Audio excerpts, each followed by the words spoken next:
Et bienvenue à la conférence de presse d'un château en Italie de Valeria Bruni Tedeschi.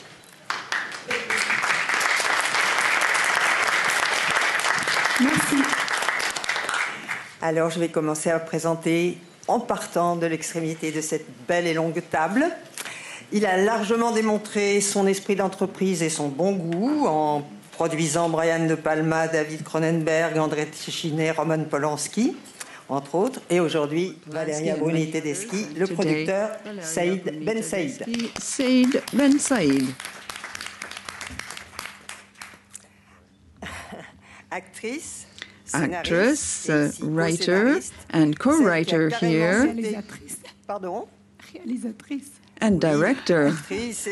Yes, director as well. I hadn't finished my introduction. Just wait a minute. So I'll continue. Actress, writer, here the co-writer, the person who skipped a class with Caméra Double, her film, Noémie Lvovsky. She's a pianist. You can hear it in the film. She's an actress. That is patent in the film. She also knows the value of a Bruegel, Marisa Borini.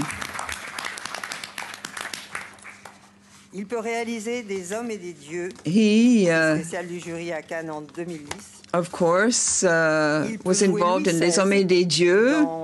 He can portray Louis XVI, Benoît Jacot. He can also say truths that are not always good to say. Xavier Beauvois.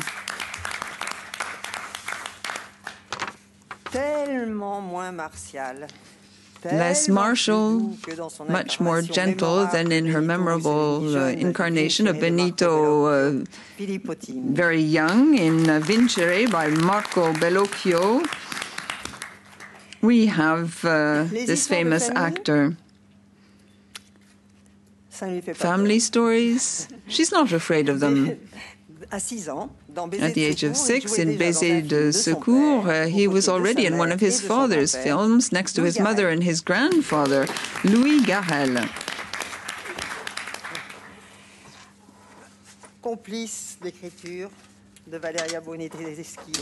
Co-writer with Valeria Bruni Tedeschi ever since her first film, Il est plus facile pour un chameau, Agnès de Sassy. And finally, her first film, Il est plus facile pour un chapeau, got the Louis Deluc Prize. Her second film, Actrice, the Special Jury Prize here in Cannes. Her third film, Celle qui sait mettre la vie au cœur de son travail, Valeria Bruni Tedeschi. Valeria Bruni Tedeschi, and in the third film she portrays life and many other issues. I'd like to start with the end of the film. We have this beautiful scene with Louis Garrel. It's full of vitality and joy, this leap. It portrays perhaps confidence in the future. Is that what it means? Yes. I think that films have to have a happy end. When Nathan comes back at the end of the film, that appeared obvious to me right from the outset. Naomi felt the same, and Agnès as well. And this jump, this leap, sort of appeared on the screen. It appeared during the shooting, as though one was leaping off a horse. I was deeply moved. During the 8 months of editing, I felt deeply moved when I saw Louis get prepared and then jump and then stop like that in the air. First question?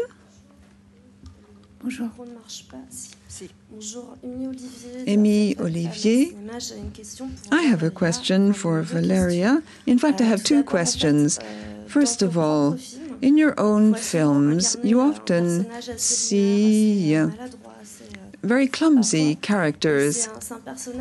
And this character is a character you've already portrayed with other directors. Poisson Rouge, for example, and others. Is this a fictional character, or on the contrary, is it something different? I think I'm quite clumsy myself. in life. I also believe that I like imbalances. I studied acting at Lecoq, and I never forgot a class one day. We were all standing up on our 2 feet and nothing happened. And then we were asked to lift up 1 foot. And when you're in a state of imbalance, that creates very interesting movements. This imbalance in itself gives rise to something special. My second question is totally different.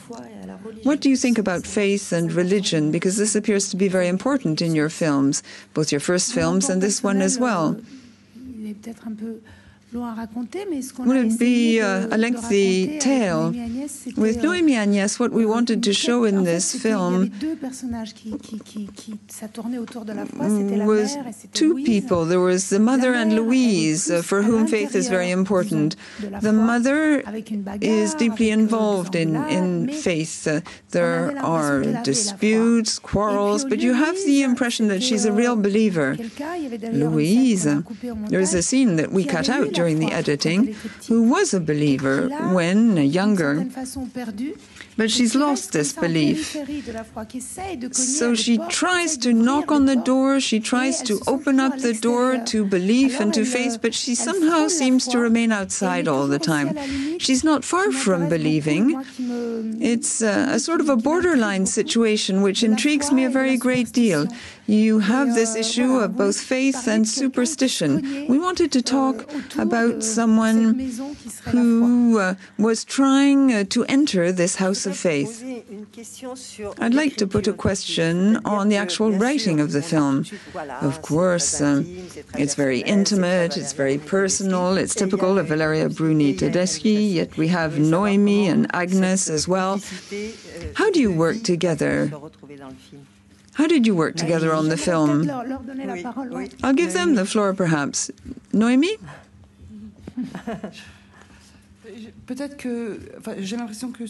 I have the impression that what Valeria is looking for is characters who appear real, the kind of people you could actually meet in real life.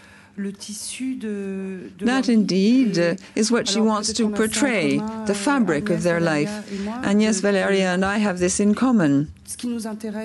What we're interested in most is the lives of these people, the different threads that make up the fabric of their lives.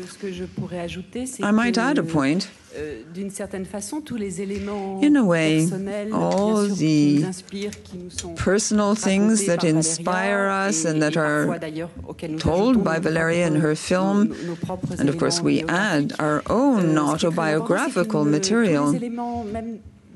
Everything, even the autobiographical material, remains a fiction. An autobiography remains a fiction. You have words, you have images, you have a given language, and then, of course, you invent things together with Valeria.